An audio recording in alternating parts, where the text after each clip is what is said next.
Welcome back to our channel, ladies and gentlemen. Kindly subscribe to our channel if you are watching us for the first time.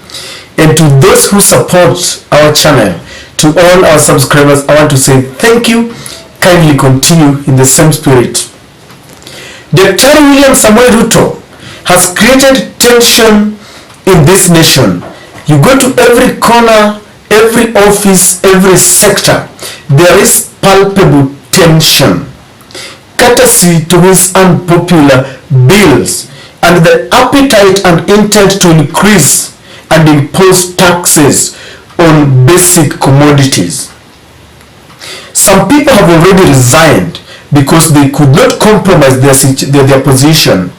One of them is the former UDA Vice Chair, Seth Panyako. And one of the people who is in dilemma and is under intense pressure to state his position is the Secretary General of COTU, Brother Francis Atwoli. Atwoli is a man between a rock and a hard place. His organization was created solely to fight for the rights of Kenyan workers, to fight against dirty and unpopular labor laws, wale ambao wananyanyaswa, because employers have got the penchant to impose some very bad labor laws that are not accepted internationally. But it seems that Atwoli's position, and especially after he decided to work with the government, has compromised his ability to fight for the Kenyan workers.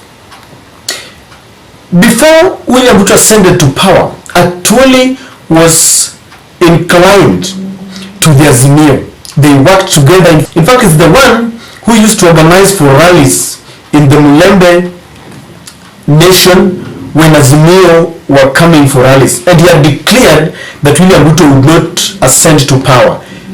He's one of the people who believe that William Ruto could not become the president of this country. Some people tell me he was right because they believe William Ruto forced his way through malpractices, election malpractices, virtually rigging. And then Atwoli realized that he could not beat the Ruto camp. If you can't beat them, then join them. And so he decided to join the Ruto camp. But this administration is full of baggage. So when you join them, you help them to carry the baggage.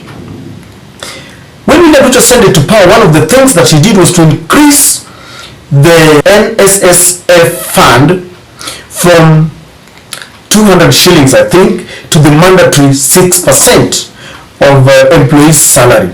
There was a lot of altercation, people made noise, but Atwoli supported this and he said this had been passed.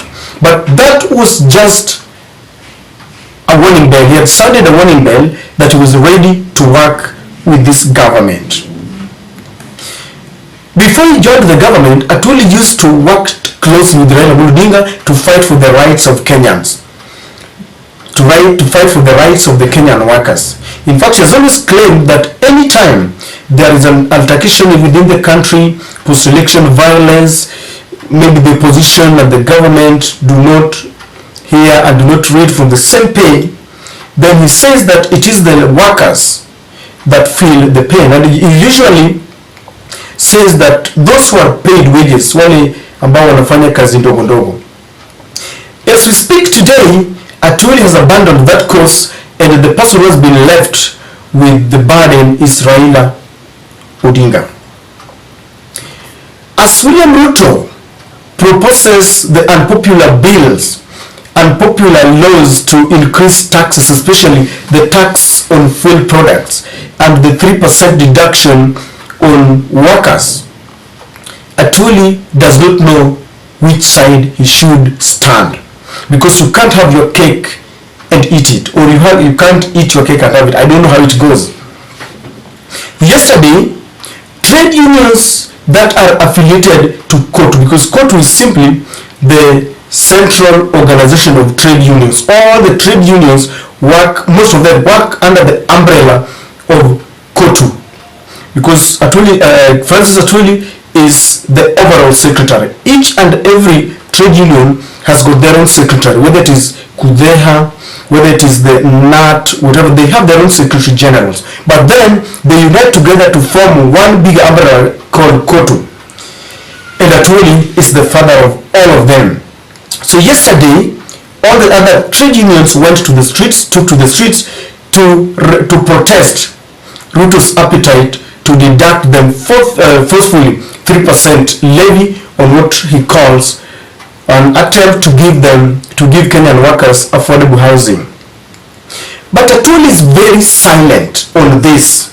He's not talking. He's not told us whether he supports Ruto's move to deduct Kenyans money that they don't want, because there's already a growing concern that you cannot compel, coerce people to have houses if they don't want. Others have got their ancestral homes, wonderful homes that the parents built. Others have worked hard and they own their own houses. So there is no way you are going to force them to own houses. Others say that if it is a saving, I have never heard of a situation where the government is forcing employees to save. Saving is a matter of choice. In fact, if you look at the current Kenyan constitution, there is virtually freedom of everything.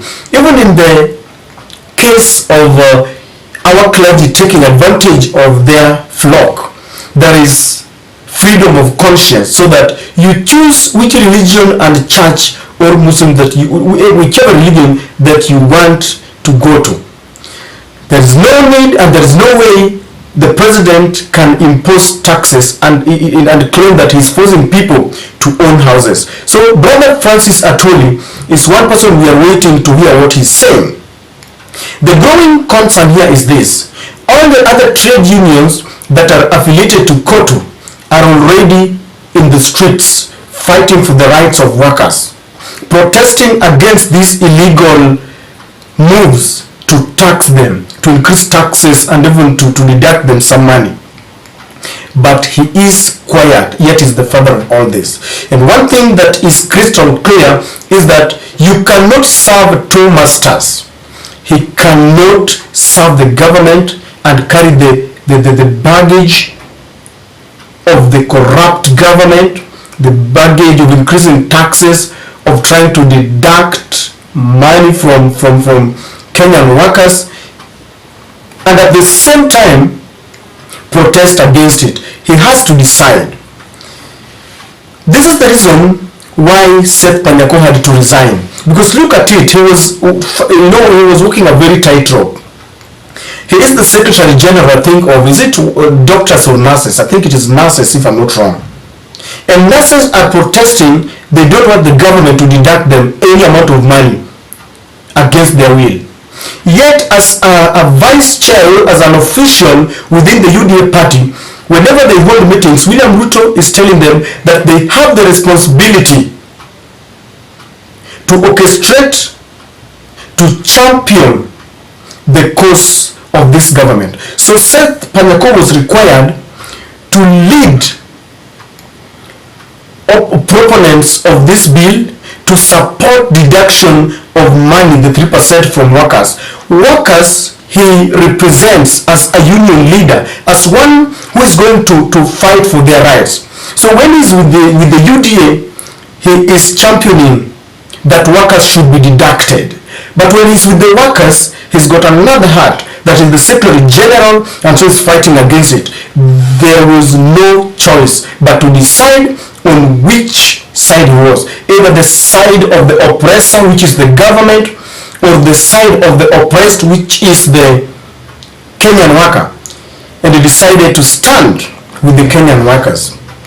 So Brother Francis Atwoli is also under pressure that he should come out very clear and tell us whether he is on the side of the oppressor or the side of the oppressed.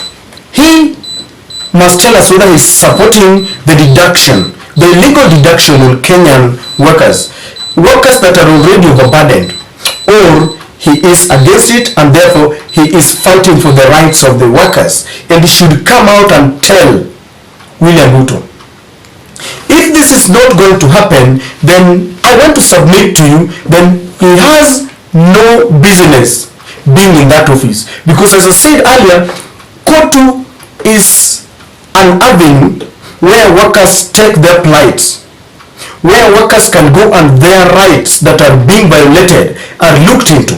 They can give you a right to go to court, labor courts. So if Brother Francis Atwoli will continue to stay in office as the COTU Secretary General, he must come out, he must make noise and tell off this government to stop any move to illegally deduct Kenyan workers. But if he wants to support the government, then let him do so, but resign from his office. So he is either in office fighting for the Kenyan worker, or he should resign and officially join the government. If you look at what Brother Francis Atwoli is now doing, he is advocating for a handshake between Raila Odinga and William Samoei Ruto, because he knows very well that if this happens, then he won't sit in the middle. There will be no fracas.